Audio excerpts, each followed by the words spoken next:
This one here? I like both of them. I don't know that you can lose with the Yeah, I had one at the package that was just that felt just like this over here. Look at that white end, this right here. No, that's no, this fits right here. Joe's trying to make a sale. I don't know why. No, it doesn't. It doesn't. It's not my hand right. Stay inside. Oh, I do not like it right on you. Makes your hand nice and tight in there. You want that hand out kind of loose though. I like it when it fits right there. Just full with them a little bit. You got time. I like the black one. Take the black one. He doesn't always stop one. Well, he does. Because when I throw that other one, I said, I love this. Then I put that one on, and I would. And then, you know, if you don't take the package, get the name for it or not.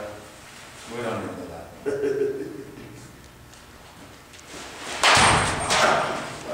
Just stay through it long. That's all. So all we're working on is being out front and trying to get that ball in the left center gap. I know you can hit it over there. Working on staying through the ball and having a little extension You're good. on swing and get loose. Come on, Joe. You're good.